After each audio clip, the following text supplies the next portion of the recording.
dito sa Luzon. Everyone likes magic, but not everyone can do magic. Mapawaw kaya niya ang buong Pilipinas at maka-fly the butterfly with flying colors kaya siya? Abracadabra! I just noticed it's not a bow tie, it's a butter tie. It's a butterfly. Tie. A butterfly. Butter Fly. tie fly. Handang-handa ka na ba? Pinaghanda. Pinaghandaan mo. Let's see kung mapapabilib mo sila, okay? Yes. Hi! Good evening po. Anong name? Alakim. Ba't naka-butterfly question? For a change, bow tie, butter tie. Is it a monkey suit? You mean a tuxedo, right? May tails. It's a tail With coat. tail, yeah. It's a professional suit. Okay. So, Alakim, good luck.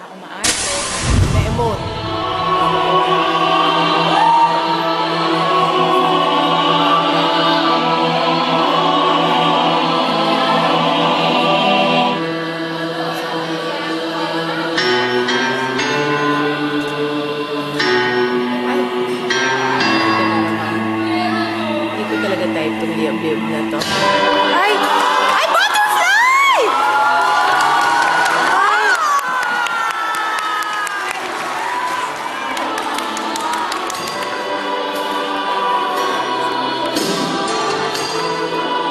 Magiging butterfly yan. Ay, stress ako pag ibon niya. Bongga.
Apart from butterflies, meron bang iba?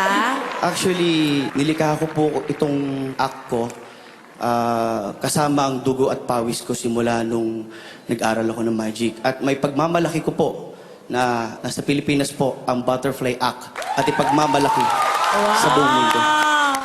And I'm really impressed with your magic. It's amazing. It's world class. Thank you, sir. Let's vote!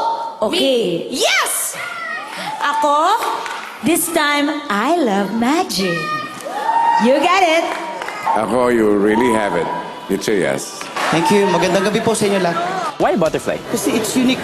It's not common. Ni-research ko siya. Wala sa abroad. Hindi nila naisip na gamitin. It's my discovery. Well, we are Congratulations. very happy for you. We must say that was an unbelievable Thank act. you, sir. Thank you, sir. See you next round. Napanganga ang Big Three sa ginawa ng ating butterfly magician. World class! Indeed, pinatunayan niya na hindi magpapalay ang mga Pinoy